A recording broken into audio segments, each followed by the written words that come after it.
Salam bir daha. Baxırıq uşaqlar elədiyi səhvlərə. Deyir, hansı cümlədə fərqləndirilən söz isim və sifət kimi düşünülə bilməz? Birinci nümunəni çox az uşaq doğru yazıbdır. Burada vahid, yəni bizə şərtdə deyəndə ki, isim və sifət kimi düşünülə bilməz. Yəni siz deyirsiniz ki, məsəl üçün, ay müəllimə, bu axı söz vahidi, qorxmazı, əlini, adili, nadiri mən isim kimi fikirləşə bilirəm. Deyirsiniz də bu sözü mənə. Çünki həqiqətən onlar kim sualına cavab verirlər. Amma bu tip testlərdə siz elə bir yəni söz yoxdur ki, burada verilənlərdən hansısa bir tərəfi isim olmasın. Siz onun ikinci tərəfinə baxın ki, onun ikinci tərəfi mütləq ki, sifət olmayacaq. Yəni vahid məsəl üçün sifət ola bilər. Vahid bölgü. Qorxmaz igid. Necə igid? Qorxmaz adam. Adil insan, yəni hər şeyə düzgün yanaşan insan da necə insan? Nadir bitki, bəli. Bu da ki, bizim nəyimizdir? Konkret necə sualına cavab verir. İndi deməli, bunun bir tərəfi isim də ola bilər. Vahid adam adı ola bilər, qorxmaz da, adil də, nadir də.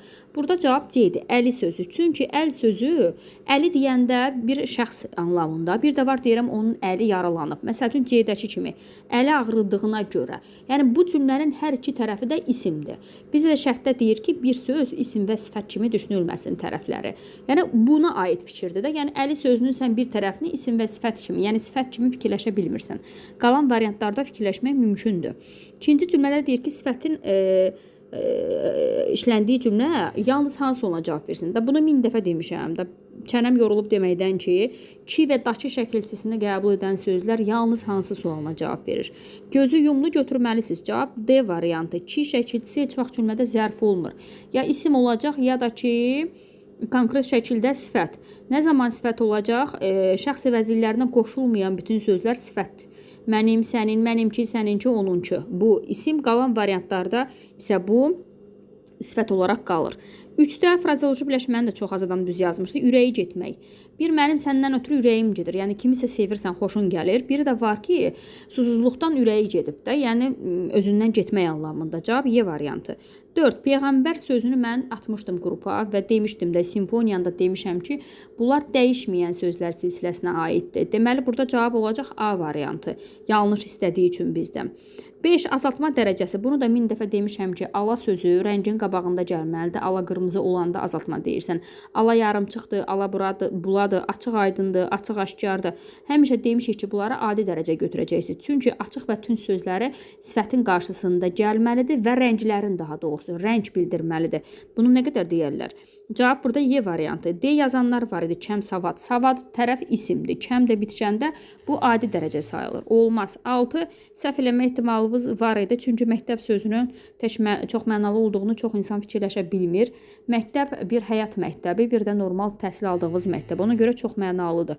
Qoyun eyni nitq hissəli sözdür. Çünki niyə? Bir əşyaları, daha doğrusu bir heyvan anlamında, bir də deyirəm mənim qoyunum, qucağım.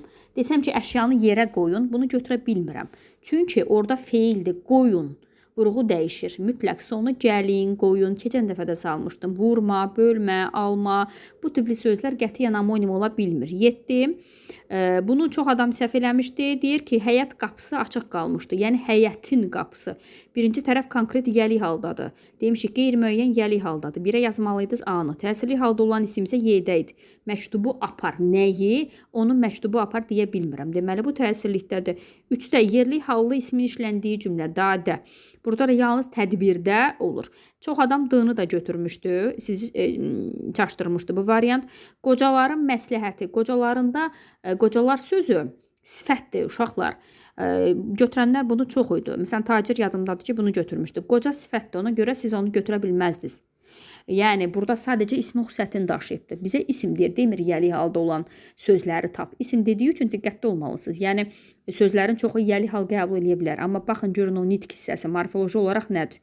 D-ni silməliydiniz, ona görə cavabımız 1-ə A, 2-yə Y, 3-ə də C qalır. 8. Burada da səhvliklər eləyənlər var idi. Deyir, çərçivədə verilən söz arxasındadır. Deyir ki, mənsubiyyətə görə dəyişib əlbəttə süfrənin arxasıdır. Yəni, onun arxasında əyləşdi. Bir doğrudur. Fərqləndirilən söz Təbriz sözü qeyri-müəyyən təsirli halda fikirləşmək olar. Baxın, Təbrizi qalxıb əl üzünü yudu. Mümkündür? Əlbəttə ki, xeyr. Bu yalnız adlıq haldadır. Deməli, mənim ikinci fikrim yanlışdır. Çünki bu klasterdə mən doğrudan doğru, yanlışdan yanlışı seçməliyəm. 3. Fərqləndirilən söz quruluşca sadədə arxasında sözü təbii ki, doğrudur. Çünki arxa sözün kökü s-si mənsubiyyət, n bitişdiricidir demişik ki, ayrıca qrammatik sayılmır. Da ilə bütöv götürürsən. Da da ki, bizim yerli hal şəkilçimizdə deməli sadədir. 3 doğrudur. 4-də deyir 3 dənə qrammatik var. Bu yanlışdır. Çünki n bitişdirici olduğu üçün o heç vaxt ayrıca qrammatik sayıla bilməz. Cavab 1, 4. 9. Havadar sözünün mənası konkret birinə tərəfdar olmaq. Qastrol bildiyiniz kimi konsertdə, incəsənət adamlarının konsert vermək üçün başqa şəhərə getdiyi. Bir var ezamiyyət, bu işlə bağlı göndərilir. Bir də var məzuniyyət. Məzuniyyət deyəndə məzuniyyətə çıxırsan, evdə oturursan da bir 5-10 gün müəllimlər buraxılır o vəziyyətdə və yaxud da hərbiçilərdə bunu görürsən. Yəni bütün dövlət qurumlarında işləyən işçilərdə bu var. Qəlib də nədir? Bir şeyin forması. Məsəl üçün evdə şirniyyat bişirirsən, onun qəlibinə salırsan, belə deyək də duxovkaya qoyursunuz, bişir çıxır, onu da yeyirsiniz. Yəni o formanı alan qab mənasındadır.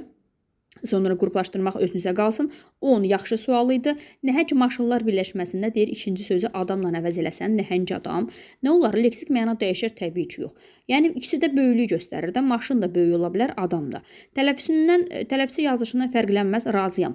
Nəhəng maşın deyəndə c səsini ifadə edir. Amma adamı qoyanda artıq fərqlənmədi. Çünki niyə? Sait oldu. A ilə başlayan söz sait idi. Nəhəng adamlar tələffüzü yazılışından artıq fərqlənmədi. Amma maşınlarda fərqləndi. Çünki samitdir. Həm həqiqi, həm məcazi anlamda olur. Təbii ki. Məsəl üçün, elə nəhəng maşının özü irilikdir. Nəhəng adam deyəndə, yaxud da deyirəm ki, nəhəng adamlar. Bu, biri var ki, necə deyib, boy buxunca nəhəng adamlar. Bir də xarakter baxımından deyirsən ki, o çox nəhəng adamdır. Yəni, xoşa gələndir də. Yəni, bu anlamı verirsən, məcazi fikirləşirsən. Sətirdən sətirə keçirmək olmaz, mümkün deyil. Çünki bu ən azı 2 hecallı sözdür. Bunu niyə keçirməyək? 4 yanlışdır. Nəhəng keçirdirsən hər variantda. Maşının qabağında gələndə də və yaxud da adamın qarşısında gələndə də sənə nəhəng sözünü soruşur. Tərkibində cingiltili samitin sayı deyir kardan fərqlənər təbii ki. Maşınla olanda belə deyək 2 dənə kar olurdu. H və c-ya keçirdi. Amma adamın qabağında gələndə isə burada bizim karlarımızın sayı azalır. H olur. Bircə dənə c isə cingiltili olaraq qalırdı. Ona görə mənim cavabım 2, 3, 5 olmalı idi və diqqətlə bir də səsə qulaq asın, qaranlıq heç nə qalmasın. Çünki bu suallar nə vaxtsa sizin qarşınıza yenə çıxa biləcək.